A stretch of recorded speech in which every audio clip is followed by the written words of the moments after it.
Doormaker, Devil's Harvest, a prequel. Written and narrated by New York Times and USA Today best-selling author Jamie Thornton. Chapter 1. Esson had 2 hours to prove himself. 2 hours to change his family's future. 2 hours to get the Catherine to Barth's father in the first interstellar drug deal of his 15-year-old life. He pressed a hand to his pocket and hurried into the woods, away from the meeting that had changed his family's fortune.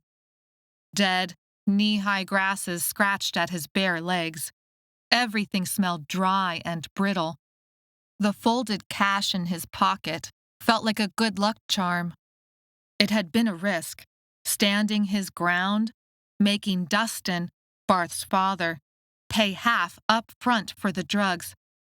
But it had paid off, literally, and Dustin had looked at Esson with a grudging respect. But it would all fall violently apart if Esson didn't deliver. A worried knot of pressure made him want to piss more badly than he could ever remember in his life. He broke out in a cold sweat, in spite of the summer's morning heat. Out of the corner of his eye, he saw Dustin stare after him and Barth, as the two boys rushed into the shade of the trees. "How much more of the Devil's Harvest can you even get?" Barth said. "What?" Esson said, glancing back. The pressure from his bladder made him feel like a balloon about to burst. He needed to find a place to piss, but Dustin was still in sight. Barth sported a swollen jaw from the punch his father had dished out before giving them the 2-hour deadline. If Esson failed to meet Dustin's deadline, his chance for making the money his family needed would vanish. Fury lodged in his stomach. 2 hours wasn't enough. There was no reason for the deadline, except Dustin wanted to be cruel and, Esson suspected, test Esson's commitment to their deal. Dustin said if Esson could make the deadline, there would be more business opportunities ahead. But if Esson failed, Dustin had smiled coldly. It had taken everything inside Esson not to shiver in spite of the heat. Dustin had a reputation, a violent, cruel reputation, especially with those who failed him. Esson gritted his teeth. He would not fail. Barth's camo t-shirt was dark at the armpits from sweat, the matching hat stained with dirt and smashed down over his greasy hair. "My dad's expecting a lot of the Devil's Harvest. How much is there?" Dustin had dismissed Esson's name for the drug, like Catherine, and changed it to Devil's Harvest, saying it would sell like crazy with the new name. Esson took a deep breath, but immediately regretted the pressure on his bladder. He shouldn't have drunk so much water before the meeting. The drug sometimes took time to work, and he wanted to dilute it, both to make his last few drops of the oil go further and to slow down the side effects.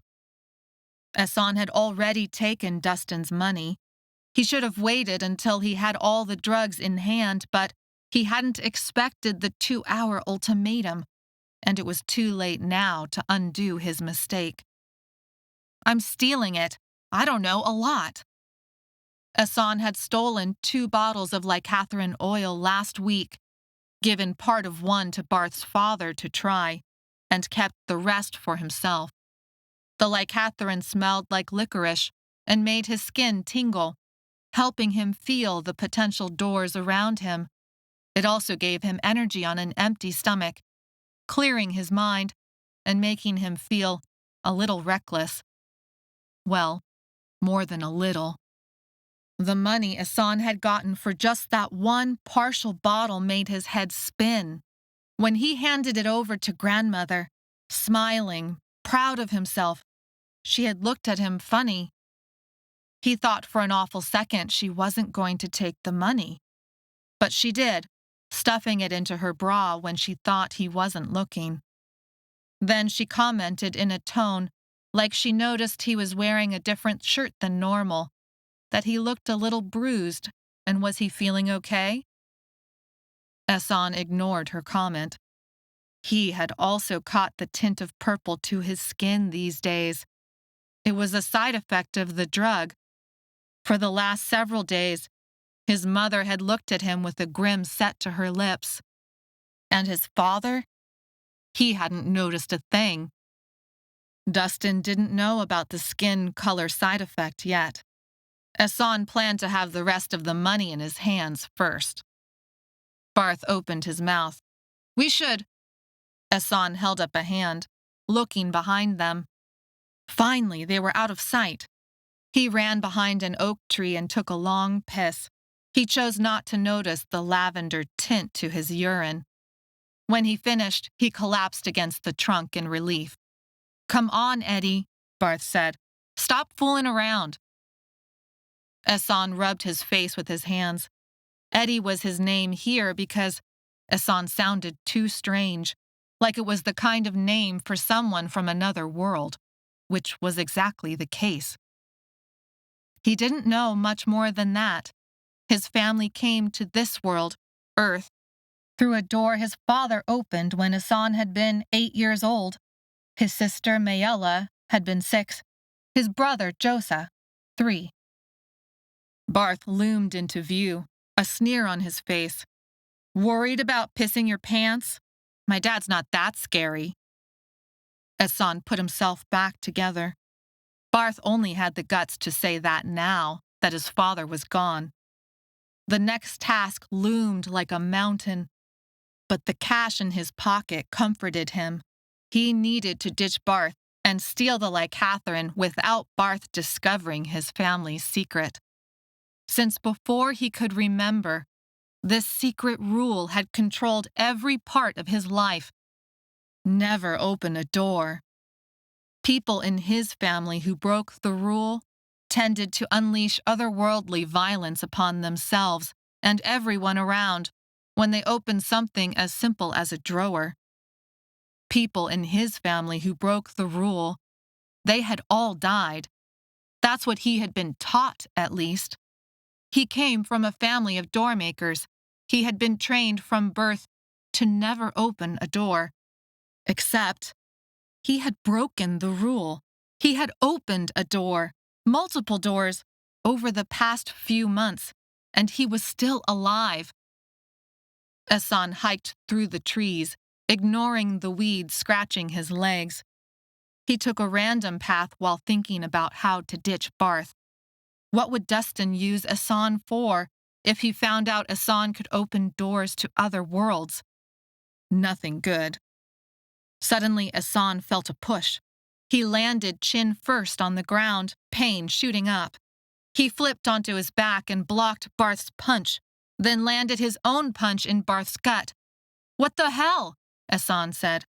"I know this isn't the right way," Barth said, gasping for air. Esson pushed himself up and rubbed his chin. His stomach flipped. "What are you talking about?" "I followed you before." Barth's face flushed. "I know your secret." Chapter 2. Esson changed direction and now followed the creek to the back field of some old farmer's property. The field butted up against the woods and was used as a junkyard for rusting tools, broken-down cars, an abandoned refrigerator, and a shed that leaned so far over one more good storm would knock it down. Esson stalled for a moment, keeping his focus away from the secret door he had left open. What did Barth know? Barth scanned the field, taking in the machinery, the shed, the fridge, then looked expectantly at Esson. "You don't actually know anything," Esson said, feeling both relief and anger. If Barth didn't know, that meant Dustin still didn't know either.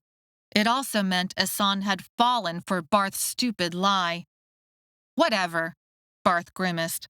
"I lost you after you got here. Where is it? Where are the drugs? On the other side of the field? Don't lie to me." It's here, Esson said. The place is right here. Barth brought a fist to within inches of Esson's face. I said, don't lie to me.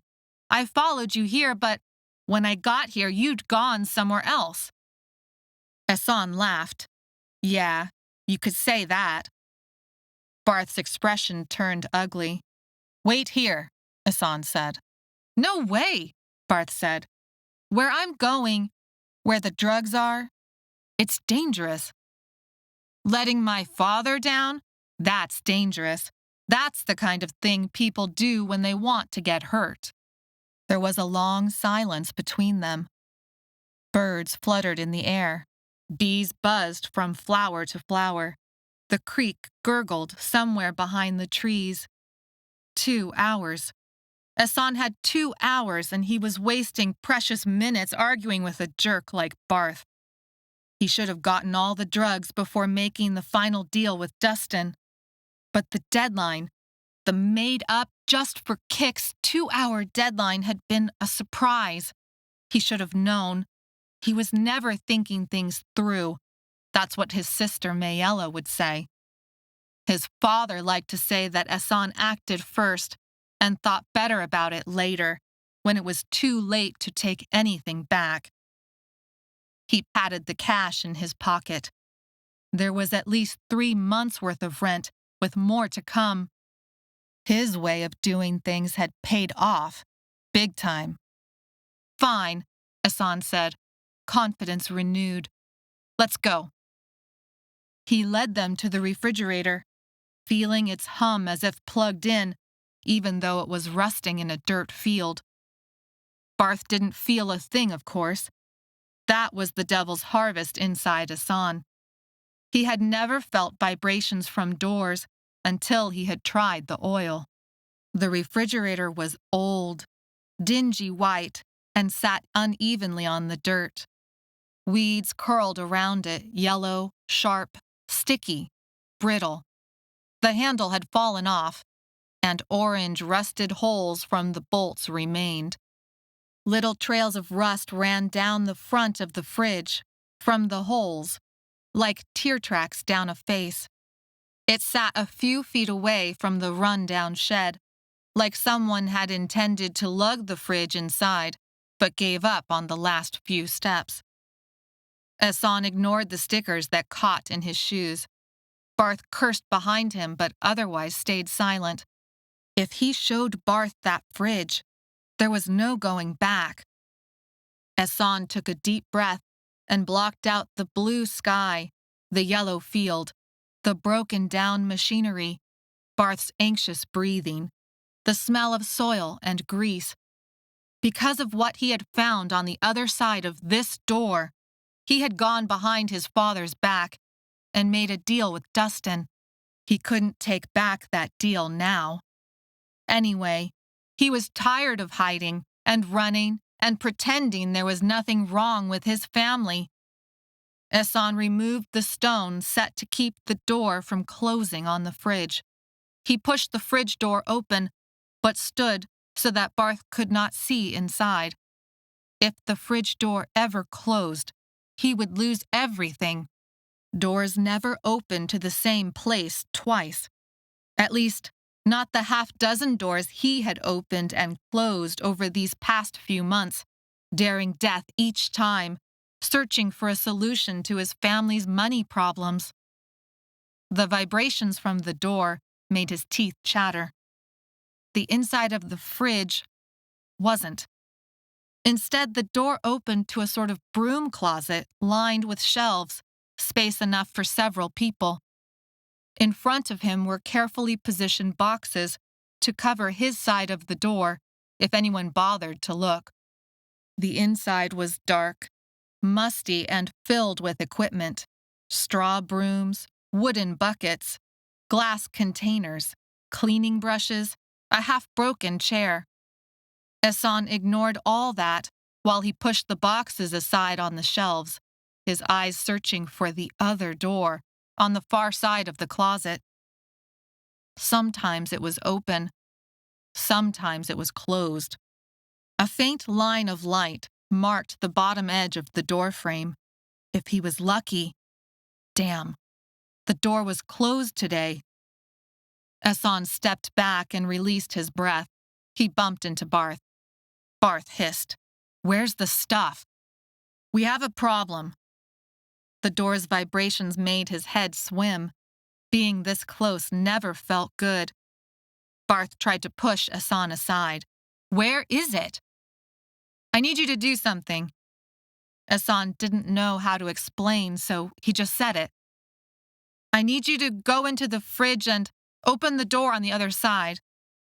"You must think I'm an idiot. You want me to climb into that fridge so you can lock me inside of it? Are you trying to kill me? Where are the drugs, Eddie?" "We're running out of time." "You're running out of time. I vouched for you with my father." Barth's voice rose, a note of panic in it now. He rubbed his swollen jaw. "He's going to make us both pay." If Esson tried to open the closet door himself, like this, without any preparation, not only would it not go where he needed it to go, whatever or wherever he opened the door to would likely kill them. Esson thought quickly. "You don't have to go all the way in. Just lean through. It's a small enough room you can, I don't know, step one foot inside and just pop it open. So why can't you do that?" "Because it's locked against me." "You're not making sense." What would Barth believe? Every argument he tried in his mind felt more unbelievable than the last, especially the truth. "I can't just open a door. Every time someone in my family opens a door, cabinet door, front door, refrigerator door, it opens to another place, and someone usually dies because of it." Yeah. There was no way Barth would believe any of it in a million years. They had less than 2 hours. "Just do it," Esson said, thinking fast. He noticed Barth's swollen chin again. "If you don't, then we might as well go back now to your father empty-handed. This is a test for you, as much as it is for me. What do you think he's going to do to you if you come back with nothing again?" Barth's face paled. Esson backed up until he was at the edge of the field near an abandoned lawnmower. "Look, I'll stand way back over here. I'm not trying to trick you. But I can't take all the risk. You have to prove we're going to be partners in this. Then, that we have each other's back. Just open the door and I'll do the rest." The tires on the lawnmower were both flat and looked almost like they were melting into the ground. A fraying rope looked like it had once tied the seat to the mower, but the seat had gotten knocked loose, and now the rope drooped across the machine like the longest worm in the entire world. Barth was at the fridge door, watching Esson. Esson nodded. "Come on." He couldn't let Barth know his family's secret, but he couldn't get the Lycathrin unless someone else opened that closet door. Finally, Barth peered into the fridge. His body froze, probably while his brain tried to make sense of what he saw. A fridge that wasn't a fridge.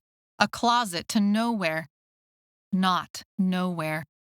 A closet to all the devil's harvest that Esson needed.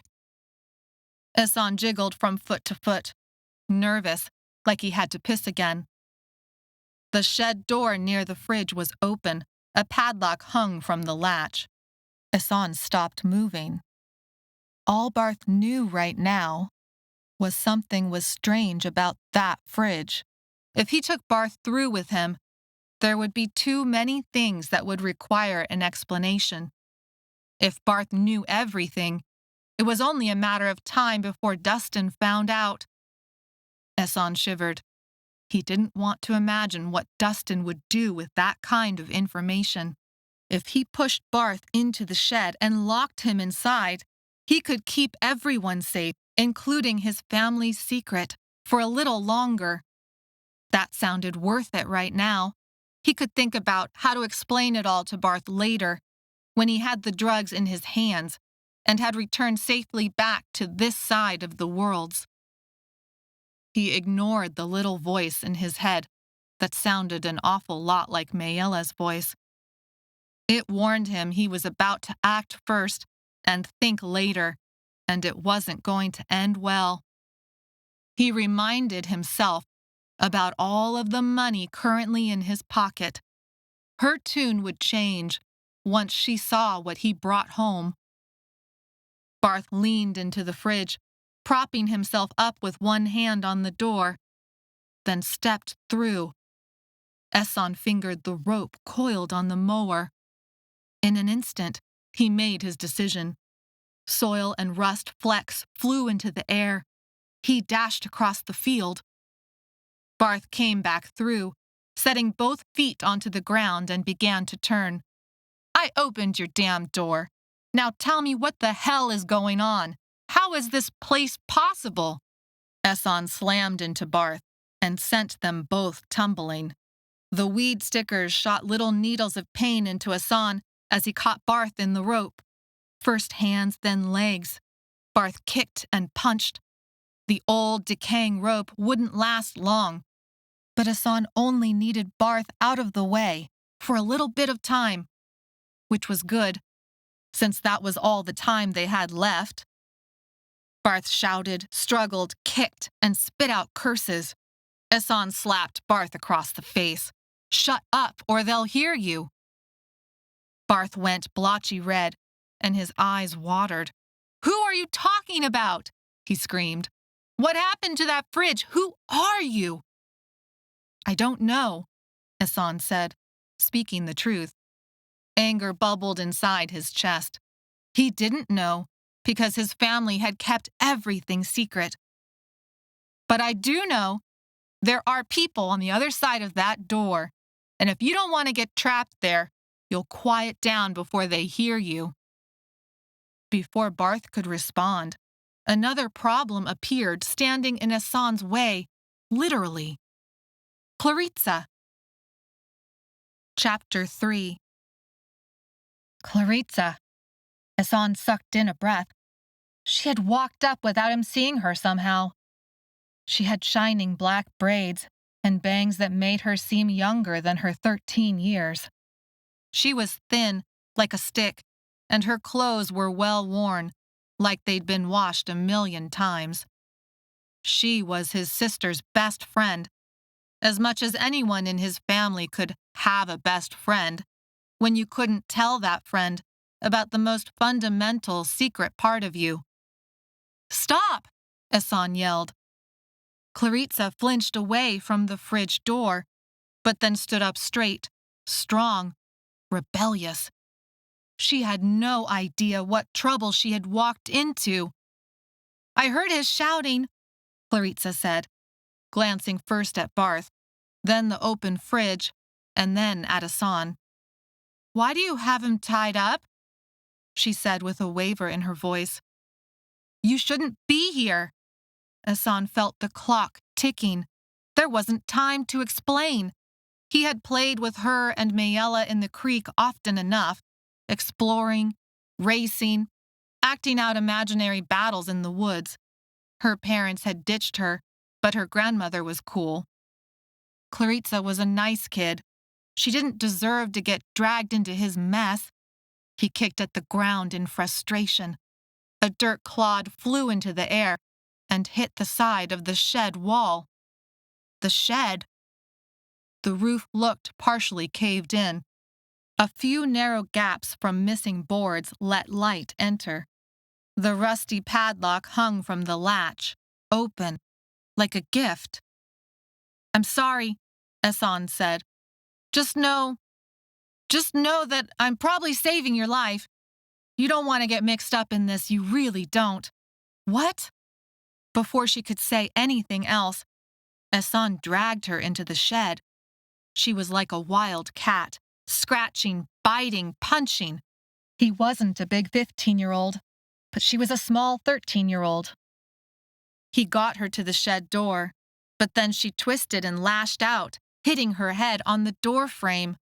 She slumped to the ground, dazed. This couldn't be happening. I'm sorry, I'm sorry. He was a monster. He felt the panic rising in him, ready to burst. Ask Mayella. Make her explain what she knows about the doors. Claritza looked up at him, horrified, her brown eyes huge and glassy through her bangs. He had put that look on her face. Claritza. He shook her, trying to get her to focus. Instead, it made everything worse. She shrunk into herself. He scrambled away as if burned and backed up to the shed door. Claritza, ask her. Tell Mayella you saw me open a door. I promise I didn't mean to hurt you. He turned away, sick to his stomach, not sure if she had heard him. He closed the shed door. As soon as the door touched the frame, he cursed himself. Barth was still tied up outside, but now that the door had closed, Esson could never open it again without creating a portal. If he hadn't acted so quickly, he could have put Barth inside too. Now, someone else, someone not doomed with this doormaker crap, would have to let Claritza out. Fine, maybe he was impulsive, but he was also creative. He'd make Barth open the door when all of this was over. But since the point was to keep Claritza safe inside, he forced the padlock to click closed. He figured he had less than an hour now. He left Barth in the weeds and stepped into the fridge, through the open space he'd made between the boxes, into the cool darkness. The closet smelled like cleaning fluids, harsh and acidic. Esson glanced back once through the fridge door. It was like an ugly picture framed on the wall. Blue sky, a scraggly line of trees, rusted-out machinery disappearing in weeds that had baked too long in the sun. The shed stood at the edge of the picture frame. He could hear Claritza shouting. Esson turned. The closet door Barth had opened emptied into a hallway. He walked through.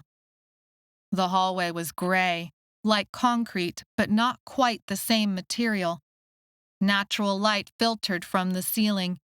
Each of the half-dozen times he had explored this place, he had never noticed electricity. No outlets or light fixtures or switches. The place felt old and different from any place he had experienced on Earth. Probably, he figured, because it wasn't Earth. He took careful, silent steps down the hallway until it opened to a larger factory floor area and headed for what he thought of as the packing station. The wooden crates, the straw used for cushioning, and the Lycatherine bottles ready, he guessed, for shipment, though he had no idea where the bottles were supposed to go. He would take what he needed and get the hell out of there and, he decided in that instant, close the fridge door on this place. With as many bottles gone missing as he planned to take, they would tear apart the factory and find his door. He couldn't let any of what he was about to do lead back to his family. What he took today would help his family pay the rent and fix the doors and put food on the table for months, maybe years. And after that, he'd figure out something else. He listened for footsteps, talking, machinery, security guards. But all was silent. If time on both sides of the door matched up, then it was early morning here, before the factory started its workday. Several crates were already packed. He couldn't open those, not without risking a door. When he found a half-packed crate, still open, he realized he hadn't brought a bag. Stupid, his sister would say. Impulsive, his mother would say, while holding his little brother in her arms. His grandmother would shake her head, and his father would look at him with disappointment in his eyes. Creative. That's what Esson would say about himself. It was his job to protect Mayella and Josa. He was going to keep a roof over their heads and food on the table. He might not have thought ahead enough to bring a bag, but that wouldn't stop him. He set to work, filling his shirt with dozens of bottles, each no bigger than a hummingbird. He stopped to uncork one and took 3 drops of lycathrine onto his tongue. Sweet licorice filled his senses. He didn't need the drug, he told himself, not to do this next part, but it helped clear his head. The lycathrine sizzled through him like an electric shock. His dizziness faded. He could do this. He was so close. He would save his family, and his father would have to notice him. The glass bottles clinked together in his shirt. His heart soared. They represented a solution. Money. Answers. A shout interrupted his thoughts. He looked around wildly, searching for the source of the noise, zeroing in on a man running toward him with a stick. No, a sword. The guy was carrying a sword. Esson raced away, zigzagging through the crates. The man shouted in a language Esson could not understand. He understood the sword well enough. He had forgotten about the security guard. Idiot, Esson said to himself. But no matter. He had what he needed and would make it back through the door in time to close it on this guard's face. He raced down the hallway, slipped into the closet, closing that door behind him. He used the half-broken chair against the handle as a makeshift lock. He turned, careful of the bottles in his shirt, and saw Barth blocked the way out. Barth held a rusting crowbar in his hands. In his panic, Esson gripped his shirt too tightly. There was a crunch, and he felt wetness seep through to his skin. Licorice smells mixed with the cleaning smells. Energy poured through him, bringing back the dizziness and his headache. No, wait, that was the door. The fridge door was open, and he was so close to it, the vibrations pulled at him. Barth sneered and glanced down. Finally pissed yourself, did you? Esson looked down. The broken bottle of Devil's Harvest had soaked his shorts. It didn't matter, he told himself. There were plenty of bottles left. Let me through, Esson shouted. Something big slammed into the closet door behind him. The guard. Hand over the drugs, Barth said. Esson bit his lip. He didn't have time for this. He considered barreling through Barth. They could fight it out on the other side. But what about the bottles? How many would break in the process? Don't even think about it. Barth swung the crowbar around. If you make a move, I'll close this door and won't let you out until I feel like it. You close that door, and you'll never see me again.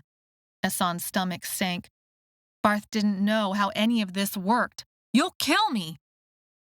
Don't be stupid. I won't kill you. I'll just teach you a lesson you and my father don't seem to have learned yet. To never underestimate me. Esson heard Claritza's shouts from the shed. Guilt seared him as he pictured the way her head had knocked against the doorframe and taken all the fight out of her. He had done that, and he couldn't ever take that back. Mayella would kill him once she found out. Esson clutched the bottles in his shirt. The door behind him sounded like it was splintering under the security guard's assault. He grabbed a few bottles out of his shirt and passed them over to Barth, then rushed Barth like he was a football player. Barth stood, feet planted, ready for him. Esson shouldn't have been surprised. Sometimes Barth seemed stupid, but he was more cunning than anyone gave him credit for. Barth swung the crowbar, hitting Esson on the collarbone. Something cracked inside Esson, and all the bottles tumbled out of his shirt, breaking on the hard floor, scattering glass shards and Devil's Harvest, until the entire room filled with the suffocating scent of licorice. Esson fell to the floor. Each panicked breath shot pain through him. Stay there, Barth said, pointing the crowbar at him. His other hand was on the fridge door. No, Esson said, holding out his hand to stop Barth. "I'm getting my father. You'll wish you hadn't done any of this." Barth was a black hole blocking the sun. Trees. Home. The door moved, creaking. Esson scrambled to his feet, in spite of the pain. He wanted to puke. No! No! No! No! The sunlight and blue sky became a thin sliver. Then it was gone. The door closed with a suctioning sound. Esson forced himself between the shelves and slapped his hands against the wall, searching. The rectangular outline of golden light stuck around for a few seconds, then vanished, leaving behind a blank wall. Nothing. No door, no handle. His head spun. Doors didn't open to the same place twice. Doors didn't always open to any place at all. And now Barth knew something was deeply wrong with his family. Maybe not all of it. Maybe not most of it. But enough to somehow use it against them. He had failed his family. He might never get back home. The pounding on the door behind him brought him back. The inside of the closet, all those bottles of Devil's Harvest, looked like how he felt. Destroyed. Shattered. He would never be able to fix this. The chair slipped an inch under the pounding the guard gave the door. He waited for his fate. No, that's what his parents had done. They had fled some terrible fate and were just waiting now. He didn't know for what, but it was killing them, this waiting. They had stopped living. They were grieving for a life long dead, waiting for this one to catch up. No, he would not live like that. There was something more he could do. It might bring out something worse than the guard breaking down the door. It might kill him. But in that moment, he didn't care. Let them all go to hell. And if that meant he went too, so be it. Esson wrestled with the chair, splinters digging into his fingers, pain shooting through his collarbone.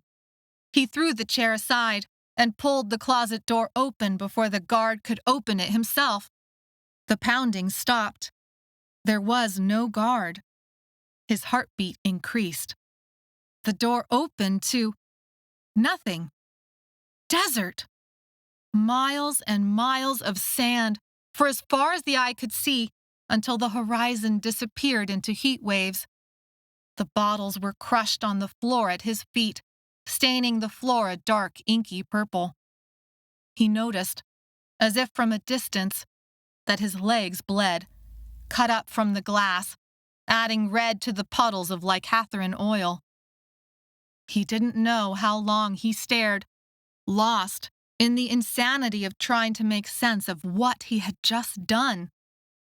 When he finally came back, he let out a deep breath, as if waking from a long sleep.